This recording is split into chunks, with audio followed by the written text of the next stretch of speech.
As my dear friend Bill Nelson used to say, what exactly were we practicing? Gay rights were non-existent, there was no treatment for AIDS, and I was living in Great Prairie. But I was also volunteering for the Dallas Gay Alliance. And one of the early projects I worked on was a Halloween fundraiser called AIDS is a Drag. Oh. This was to be Dallas's first big AIDS fundraiser. In other words, it was a huge party. And all you needed for a party at the time was a space, a lot of liquor, and most importantly, an outfit.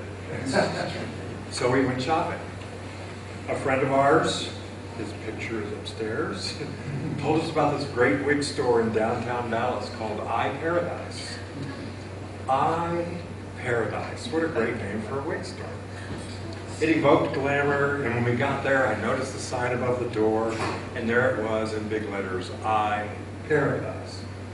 Only then did I notice that the W and the G had fallen off.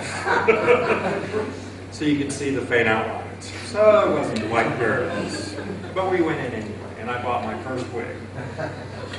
Now in Texas, bigger is better, and that phrase certainly holds true in the gay community, if you know what I mean. I assume you've heard the term size queen. Well, in the drag world, we're talking about hair. So I chose the biggest and the blondest wig I could find. Now, contrary to popular belief, not every gay man is gifted with all the qualities considered gay. Hair, makeup, styling, flowers. I can't do any of those. But thank God we didn't have to earn points in every category to get our gay cards. We just had to have cumulative points.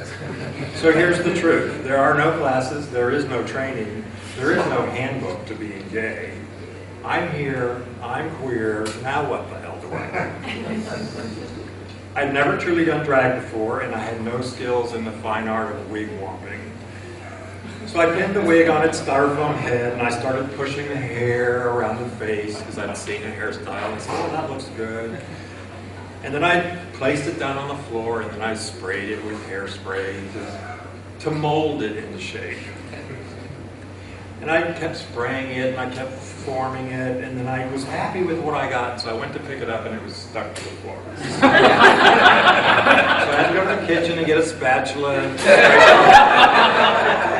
And of course, when I picked it up, it was huge and round, exactly what I wanted. I turned it aside, and it was flat as a pancake.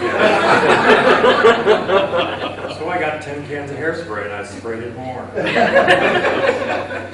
So I thought it was going to be kind of perfect. Well, Halloween that year was on a Friday, and AIDS is a Drag was planned on that Saturday. But some of us had friends in Austin, Texas, who were planning a drag event of their own on the Friday night. Of course, we wanted to go, but we had our party. And, you know, as typical, getting a party ready ahead of time is a miracle. But we did it, and we decided we would go to Austin on Friday, and we would fly in drag. So 11 of us decided we would fly. It was Halloween. Southwest Airlines wore Halloween costumes. Getting 11 drag queens ready at the same time in full dress, makeup and hair, and getting to Love Field through security in time for our late afternoon flight was no easy task.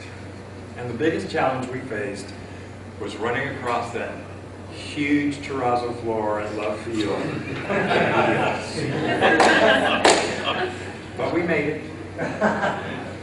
It was the last business flight of the afternoon, and indeed the flight attendants wore costumes. Sort of. They had an eye patch here, a little makeup there, maybe a bandana, and then they'd throw in an art, and they were supposed to be pirates. But they were not ready for 11 men in full drag. As we boarded the plane, people were stunned. Most averted their eyes, a few laughed. Many applauded.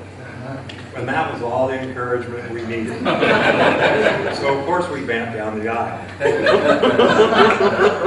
3 of my friends were dressed in identical wigs, dresses, and hats as Debbie Reynolds. Only the colors of their dresses and matching hats were different. One of them would run down the aisle, turn around and yell, "Hey Debbie! That's the capital of Wyoming!" and the other two would respond, W. The passengers ate it up. So one thing that hasn't changed about Southwest Airlines in all these years is their first come, first served seating basis. Luckily, we found enough seats way back in the smoking section. Yes, it was that long ago. So 3 of my friends sat in the bulkhead seat in the smoking section facing me, and I sat between 2 businessmen in their suits. 3 of my other friends sat on the other side of the aisle, and of course the 3 Debbies had to sit together. So the 2 businessmen sitting next to me would have nothing to do with this. To say they were unhappy is a complete understatement. They picked up their newspapers, they shoved their faces in it, and they were good to go.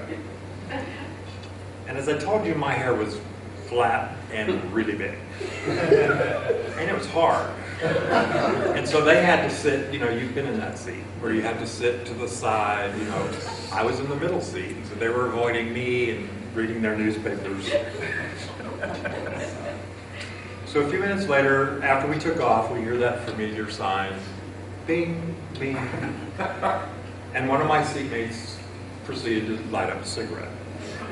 I looked incredulously at him, and I immediately said, "Oh, I would not do that."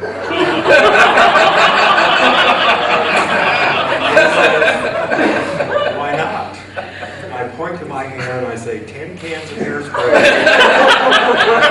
Lone survivor recalls fireball shooting down the aisle.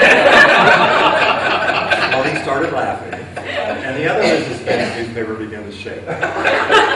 Really, really hard. So, and he said, "I give up. I give up. At least I'll have a story to tell my grandkids." And I replied, "Great. Now you can help me put on my nails." To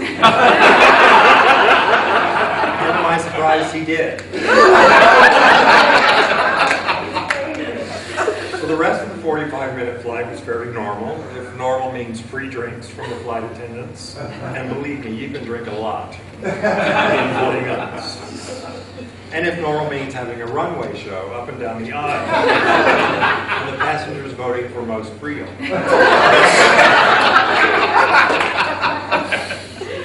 Maybe it was the hair, or the little cheap cotton jumper I was wearing, but I didn't win. Maybe it was the mustache. When we arrived at the gate, a friend had jokingly arranged for a wheelchair for a sick woman. One of our party hosts, his drag name was Anita Martini, threw herself into that chair and was whisked out of the airport so fast to an awaiting limousine. The rest of us followed, screaming, "Sick woman, sick woman!" Austin didn't know what hit him. So it was still early in the evening. We had more cocktails at our friend's house. We touched up our makeup and then off to the party. And we had a great time. I remember losing a few of my red fingernails, only to find them much later stuck in my pantyhose. I can tell you, after a day and an evening in drag, you gain a huge appreciation for women. So the next morning, we took an early flight back to Dallas, not in drag. But before we left, one of my new Austin friends presented me with a large pizza box tied up in a beautiful ribbon. And he said, "Just a little something to carry your weight." So that night, Ages of Drag proved to be a great hit. We raised $25,000 for the AIDS Resource Center. And in 1986, that was a lot of money. And I made a lot of new friends, both here and in Austin. And sadly, many of them are gone. But the trip was legendary. I can still go to Austin today. And I can overhear stories of those crazy Dallas girls who flew in drag. The 3 Debbies and that one with the pizza hair. The following year we had another party, AIDS is still a drag, and they used my picture on the invitation.